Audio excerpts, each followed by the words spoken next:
Toxic அப்படின்னு சொல்லிட்டு டிக்ஷனரியில் நீங்கள் ஏதாவது தேடி பார்த்து அதுக்கு ஒரு பர்சனாலிட்டியை நீங்கள் கொடுக்கணும் அப்படின்னு சொன்னால் அதுதான் இந்த நார்சிசிஸ்ட் இல்லையா.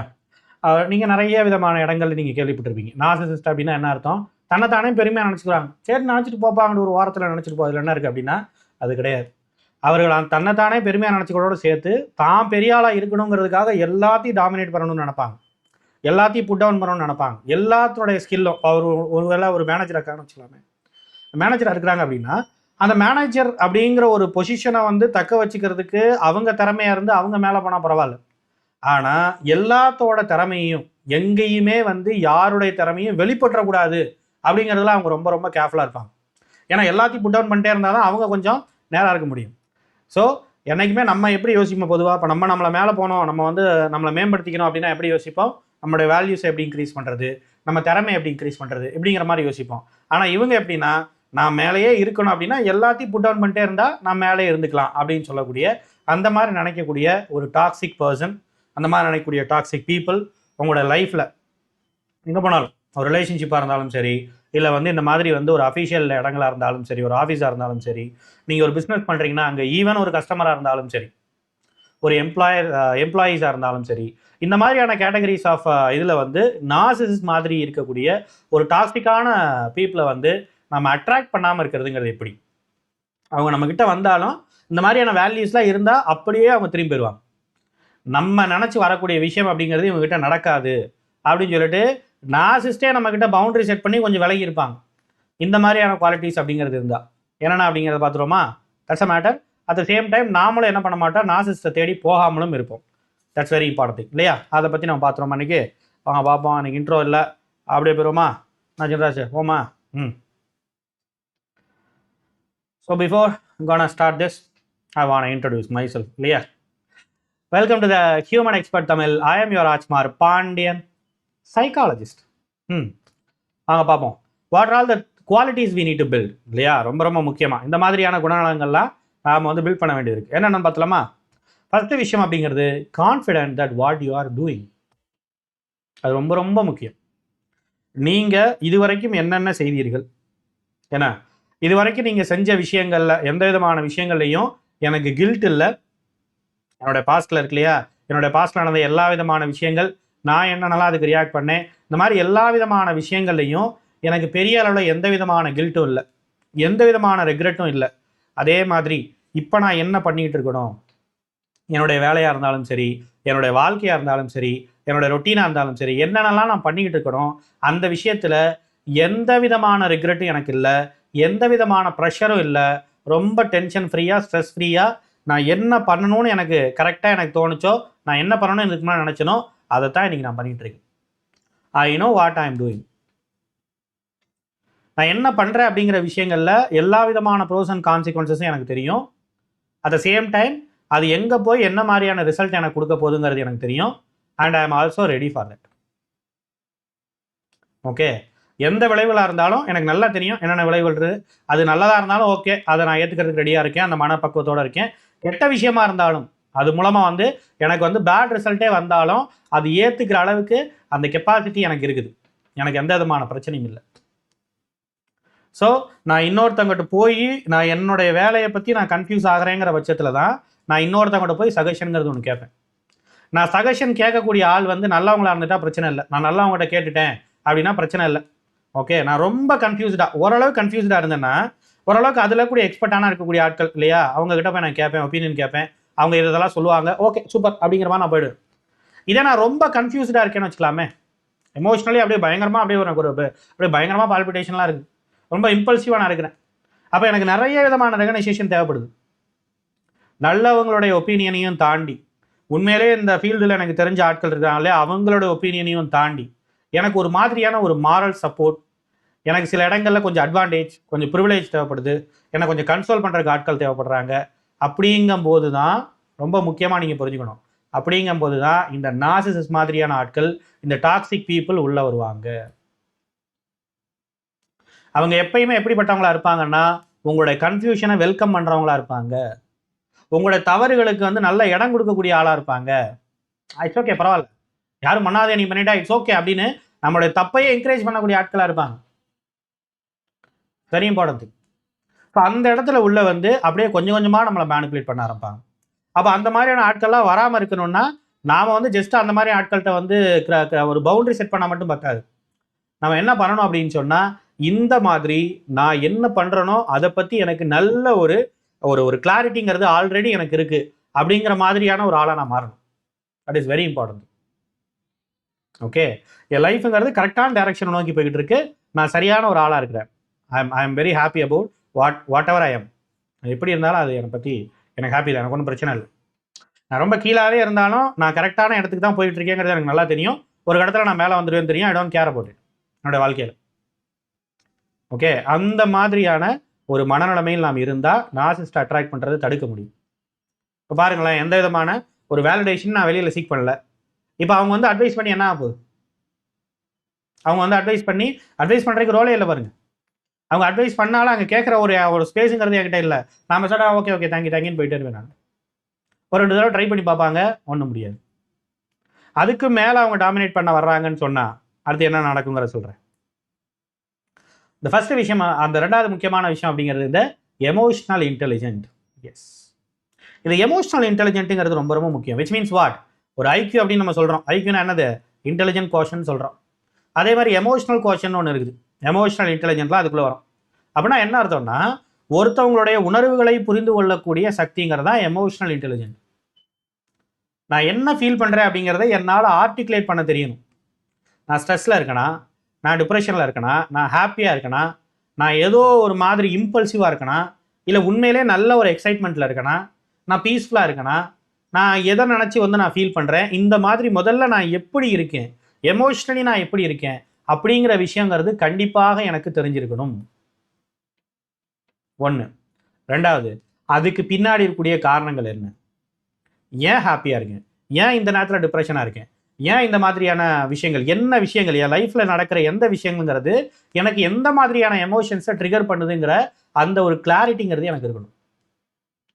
3வது, அது ஒருவேளை எனக்கு டிப்ரெஷனையோ ப்ரெஷரையோ இல்லை இந்த மாதிரி ஒரு கில்ட்டையோ ரிக்ரெட்டையோ இந்த மாதிரியான நெகட்டிவான ஒரு எமோஷன்ஸை எனக்குள்ளே கொண்டு வருது என்னோட வாழ்க்கையில் நடக்கக்கூடிய சில விஷயங்கள் அப்படின்னா, அதை எப்படி ஹேண்டில் பண்ணுறது, கரெக்டாக அதை எப்படி ஹேண்டில் பண்ணுறது, இல்லை கரெக்டாக ஹேண்டில் பண்ணக்கூடிய ஆட்களை எப்படி கரெக்டாக ரீச் அவுட் பண்ணுறது, ஆன் டைமில் ரீச் அவுட் பண்ணி அதை எப்படி ரிசால்வ் பண்ணுறது, இந்த மாதிரியான விஷயங்கள்லாம் எனக்கு தெரிந்திருக்கணும்.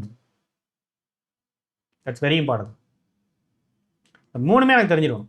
நான் எப்படி ஃபீல் பண்ணுறேன், நான் ஃபீல் பண்ணுறதுக்கான காரணங்கள் என்ன, ஒருவேளை நெகட்டிவ் காரணங்களாக இருந்தால் அதை எப்படி நான் சரி பண்ணிக்கிறதுங்கிறதுக்கான ப்ராப்பர் சேனல் என்ன, என்னோட எமோஷன்ஸை நான் எப்படி ப்ராப்பராக சேனலைஸ் பண்ணிக்கிறது, இது எனக்கு நல்லா வந்து கைதேர்ந்த ஒரு விஷயமா இருக்கணும்.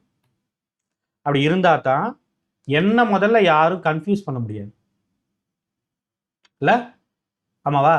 நீ சோகமாக இருக்கிறல்ல, நீ சோகமாக இருக்கிறது காரணம் என்ன தெரியுமா, அவங்க இப்படி பண்ணதுனால தான், அவங்க உன்னோட எதிரி அப்படின்னு யாரையும் வந்து சம்மந்தமே இல்லாத ஒரு ஆட்களை வந்து, ஒருவேளை என்னுடைய வெல்விஷராக கூட இருக்கலாம் அவங்க, அப்படிப்பட்ட ஆட்களை என்னுடைய எதிரியாக அவர்களால் மாற்ற முடியாது.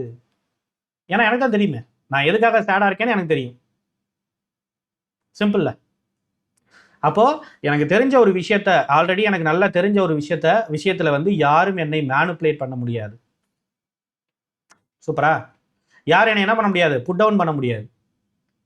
நீ ஒரு அன்லக்கி, ஏன்னா நீ எல்லா விதமான விஷயத்துலையும் இப்படி தான் இருப்ப, நீ ஒரு வேஸ்ட், நீ ஒரு அப்படி, நீ ஒரு இப்படி, நீ உன்னை நிறைய மாற்றிக்க வேண்டியது இருக்குது, நீ நிறைய இன்னும் கற்றுக்க வேண்டியது இருக்குது இப்படின்னு நம்மளை யாரும் என்ன பண்ண முடியாது, கேஸ் லைட்டிங் பண்ண முடியாது. என்னை யாரும் வந்து என்ன பண்ண முடியாது, லோவாக ஃபீல் பண்ண வைக்க முடியாது. ஏன்னா நான் எப்படி ஆல்ரெடி ஃபீல் பண்ணிட்டு இருக்கேன், நான் கன்ஃபியூஸ்டாக இருக்கேனா இல்லையா, அது காரணம் என்னங்கிறது எல்லாமே எனக்கு தெரியுமே. ஆமாவா? Then know who you are. Yes இல்லையா? ஒரு எக்ஸாம்பிளோட சொல்லலாம். இந்த கலைஞர் வந்து பயங்கரமாக நல்ல ஒரு அரசியலில் வந்து பயங்கரமாக இது பண்ணிட்டு இருக்காங்க. அந்த நேரத்தில் வந்து ப்ரெஸ் மீட்லலாம் எல்லாரும் கேட்குறாங்க, நீங்கள் ஏன் வந்து பிரைம் மினிஸ்டர் ஆகிடக்கூடாது? எல்லாத்துக்குமே அந்த ஒரு ஆசைங்கிறது ஒரு இயல்பாக எல்லாத்துக்கும் இருக்கும். மம்தா பானர்ஜிலேருந்து எல்லாத்துக்குமே இருக்கும். இன்றைக்கி வந்து பிரைம் மினிஸ்டர் இருக்கிற மோடி முதற்கொண்டு எல்லாரும் இந்த முதல்வர் சீட்லேருந்து வந்தவங்க தானே. ஸோ அப்படி வந்து நீங்கள் ஏன் அந்த மாதிரி ஒரு ஆளாக நீங்கள் மாறக்கூடாது, ஒரு முகமாக நீங்கள் மாறக்கூடாது, ஒரு பிரைம் மினிஸ்டராக நீங்கள் ஏன் மாறக்கூடாது அப்படின்னு கேட்கும்போது கலைஞர் ரொம்ப ஈஸியாக சிரிச்சுக்கிட்டே சொன்னார், என்னுடைய உயரம் என்னன்னு எனக்கு தெரியும். எப்படி? என்னுடைய உயரம் என்னன்னு எனக்கு தெரியும். அப்படின்னா என்ன அர்த்தம், என்னால் எதை செய்ய முடியும், நான் என்ன விஷயத்துக்கு அது வந்து என்னால் எதை செய்ய முடியாது, என்ன விஷயம் எனக்கு ஆகும், என்ன விஷயம் எனக்கு ஆகாது, நான் எதை செஞ்சால் எனக்கு கரெக்டாக இருக்கும், எதை செஞ்சால் எனக்கு கரெக்டாக இருக்காதுங்கிறது எனக்கு தெரியும். ஐ நோ ஹூ ஐ ஆம் அப்படிங்கிறது அதோட அர்த்தம். இது ரொம்ப எக்ஸாக்டாக நமக்கு தெரிஞ்சுக்கணும். நான் யார் முதல்ல, நான் பாஸ்ட்டில் என்ன பண்ணிக்கிட்டு இருந்தேன், ப்ரெசென்ட்டில் என்ன பண்ணுறேன், ஃப்யூச்சரில் என்ன பண்ண போகிறேன், எப்படி பண்ண போகிறேன். ஸோ என்னை பற்றி எனக்கு என்னுடைய ஒப்பீனியன், என்னை பற்றி நான் வச்சிருக்கக்கூடிய ஒப்பீனியனுங்கிறது ரொம்ப லாஜிக்கலாக, ரொம்ப ரேஷ்னலாக, அதே நேரத்தில் ரொம்ப ஸ்ட்ராங்காக இருந்ததுன்னு சொன்னால் யாரும் என்ன எதுவும் பண்ண முடியாது. யாரும் என்னை மேனிப்புலேட் பண்ண முடியாது. மேனிப்புலேஷனுங்கிற வார்த்தை எனக்கு இருக்காது. நீ இது பண்ணுறல அது காரணம் இதுதான். என்ன போன தடவை நீ என்ன பண்ண, இந்த தடவை எப்படி பண்ணியிருக்க பாரு, பாஸ்ட்டில் நீ வந்து இப்படிப்பட்ட ஒரு ஆளாக இருந்திருக்க, ப்ரெசென்ட்டில் நீ இப்படி ஒரு ஆளாக இருக்கேன்னு யார் வந்து என்னை பற்றி என்கிட்ட பாடம் எடுக்க முடியாதுல்ல. அப்படிப்பட்ட ஒரு இடத்துல நான் இருக்கிறேன்ல. ஏன்னா என்னை பற்றி ஆல்ரெடி எனக்கு எல்லா விதமான விஷயங்களும் தெரியும். தெரியாத விஷயத்தை இவங்க எப்படி சொல்ல முடியும்? தெரியாத விஷயத்துல தானே அவங்க மேனிப்புலேட் பண்ண முடியும். தெரிஞ்ச விஷயத்தை எப்படி இவங்க மேனிப்புலேட் பண்ண முடியும்? ஆமாவா? So we need to know who I am. It's very very important. உங்களுக்கு தெரியல அப்படின்னா ஜேர்னலிங் பண்ண வேண்டியது, எடுத்து எழுதுங்க. இது வரைக்கும் என்னென்னலாம் நீங்கள் செஞ்சீங்க, இப்போ என்னென்ன செஞ்சுட்டு இருக்கீங்க.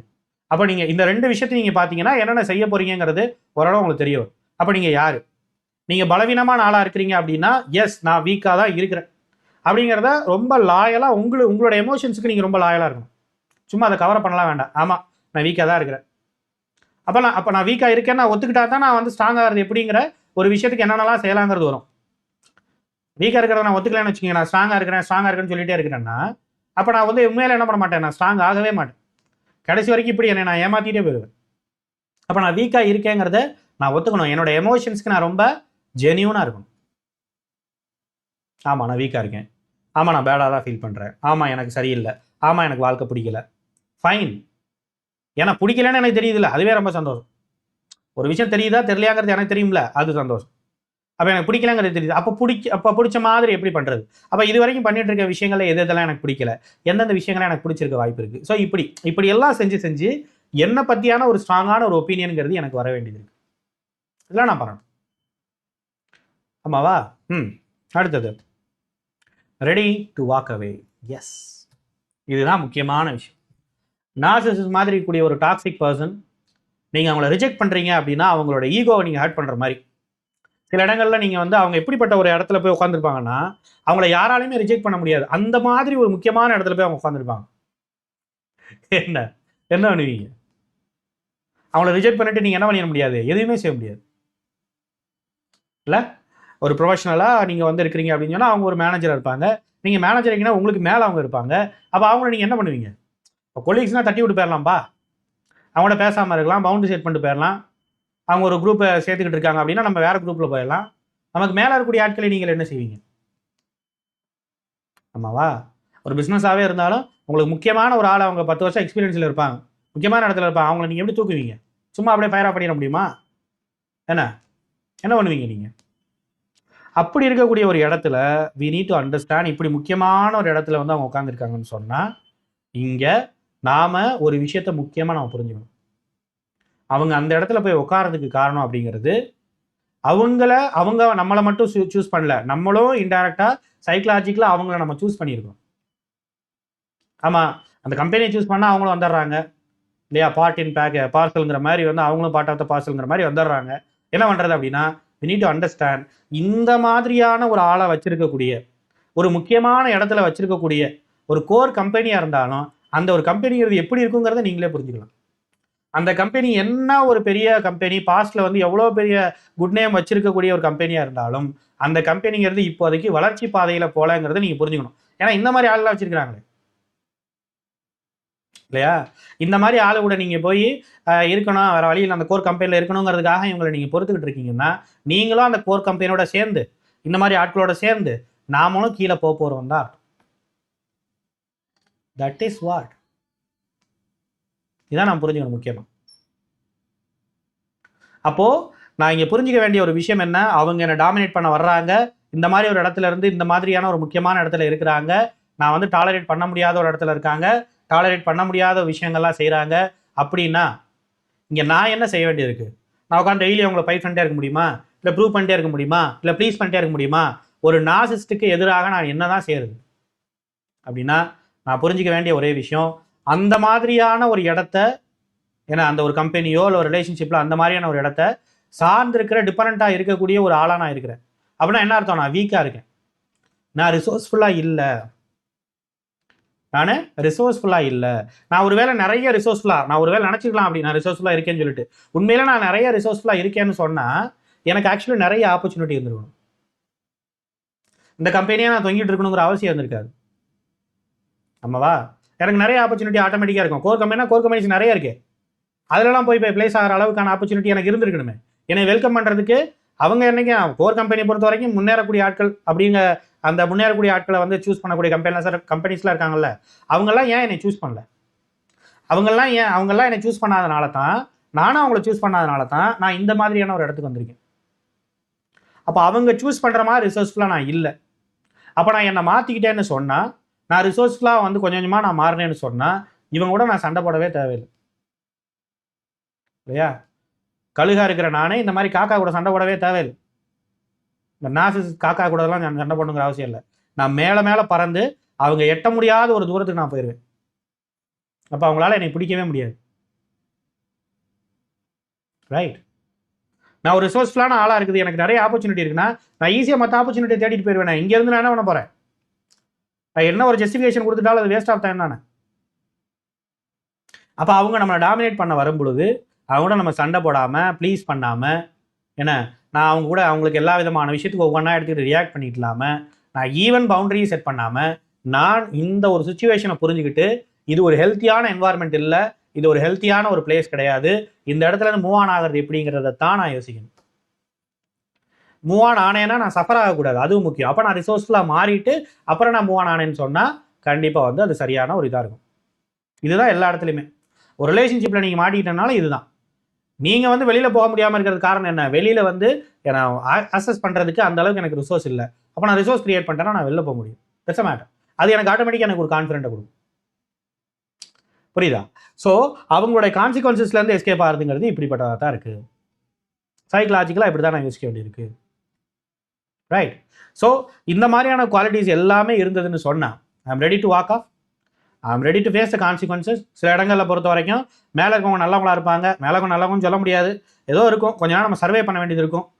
ஒரு 6 மாதம் நம்ம சர்வே பண்ணணும் அப்படின்னு சொன்னால் I am ready to face the consequences. ஒன்று அவங்களே என்னை அனுப்புகிற வரைக்கும் நான் பார்த்துக்கிறேன், நான் அப்படி தான் இருப்பேன், நான் அப்படி தான் இருப்பேன் அப்படின்னு சொல்லிட்டு நான் வந்து ஒரு 6 மாதம் ஓட்டணும்னா ஒரு 5 நிமிஷம் நிற்க முடியும். அது ஒரு சர்வைவல் தான். ஏன்னா எண்ட் ஆஃப் த டே அங்கே வந்து எனக்கு எந்த விதமான இம்ப்ரூவ்மெண்ட் கிடைக்க போகிறதில்ல. ஒரு நார்சிசிஸ்ட் இருக்கக்கூடிய ஒரு இடத்துல வந்து உங்களுக்கு எந்த இம்ப்ரூவ்மெண்ட்டும் கிடைக்காது. அவர்கள் எந்த ஒரு இம்ப்ரூவ்மெண்ட்டையும் அலோவ் பண்ண மாட்டாங்க. மேலே இருக்கவங்களும் ஏதோ ஒரு காரணத்துக்காக தான் நார்சிசிஸ்டையே கூப்பிட்டு வேலைக்கு வச்சிருக்காங்கன்னா அப்போ மேலே இருக்கவங்க எப்படி இருப்பாங்க நீங்களே வச்சுக்கணும். So this is what. அதனால் நான் இப்படி வந்து I need to be always ready to walk அவே.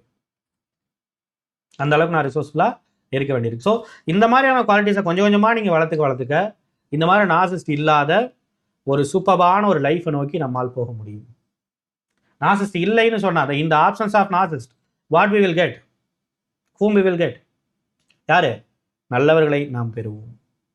இந்த மாதிரி ஆட்கள் இல்லாமல் நம்ம லைஃப் வந்து அந்த அளவுக்கு ஸ்பேசியஸாக இருந்ததுன்னா ஆட்டோமேட்டிக்காக நல்லாவும் வருவாங்க இல்லையா? நார்சிசிஸ்ட் மாதிரியான ஆட்கள் நம்ம லைஃப்பில் ஆக்குபை பண்ணிட்டு இருந்தாங்கன்னா நல்லவங்களும் அப்படியே திரும்பி போயிடுவாங்க. சரிப்படாது, நீ நல்லவன்னா அவன் சேர்க்க சரியில்லைன்னா பண்ணுறது அப்படின்னு திரும்பி போயிடுவாங்க. என்ன கட்சா? புரியுதா? ஸோ இதை பற்றி இன்னும் நிறைய விதமான விஷயங்களை தெரிஞ்சுக்கணும். சைக்கலாஜிக்கலாக என்னென்ன பற்றி இன்னும் என்னை பற்றி எனக்கு நிறைய விதமான டவுட் இருக்குது அப்படின்னு சொன்னால் you can come for the online counselling session. Okay, online தெரப்பிலாம் இருக்குது. ஸோ அந்த மாதிரியான விஷயங்களை நீங்கள் இது பண்ணலாம். ஃபஸ்ட்டு ஒரு செஷன் அப்படிங்கிறத நீங்கள் எடுத்து பாருங்கள். அதுக்கப்புறம் இவள் கேட்டால் லாட் ஆஃப் திங்ஸ். ஸோ அதுக்கப்புறம் அப்படியே ஃபாலோ செஷன்ஸ் அப்படிங்கிறதெல்லாம் இருக்கும். ஸோ அதெல்லாம் நீங்கள் கொஞ்சம் கொஞ்சமாக இது பண்ணிங்கன்னா உங்களுக்குள்ள பலவிதமான சேஞ்சஸை, முக்கியமாக உங்களை பற்றி நிறைய விதமான கிளாரிட்டிங்கிறது உங்களுக்கு கிடைக்கும். ஓகே, ட்ரை பண்ணி பார்க்கலாமா? ஓகே, ட்ரை பண்ணணும் அப்படின்னு நினச்சிங்கன்னா நம்மளுடைய அட்மின் நம்பர் அப்படிங்கிற டிஸ்கிரிப்ஷனில் இருக்குது, தாராளமாக நீங்கள் கான்டெக்ட் பண்ணலாம். வேறு என்ன கதை? அடுத்த வீடியோவில் பார்ப்போம். இனிமேல் வீக்லி வந்து Monday, Wednesday, Friday, Sunday 4 times வந்து டிஃப்ரெண்ட் டாப்பிக்கில் நம்மளுடைய சைக்கலாஜிக்கலாக நம்ம வீடியோஸ் வரப்போகுது. இது எல்லாமே நம்மளோட லைஃப்பை எப்படி அப்லிஃப்ட் பண்ணுறது, நாம் எப்படி கேரக்டர் வைஸ் அப்லிஃப்ட் ஆகிறது அப்படிங்கிற சம்மந்தப்பட்ட எல்லா விதமான விஷயங்களும் இருக்கும். That's a matter. பாப்போமா? என்றைக்குமே யாரை நம்ம ரிஜெக்ட் பண்ணுறோம் அப்படிங்கிறத விட யாரை நம்ம சைக்கலாஜிக்கலாக அட்ராக்ட் பண்ணுறோங்கிறது that's very very important thing. That is what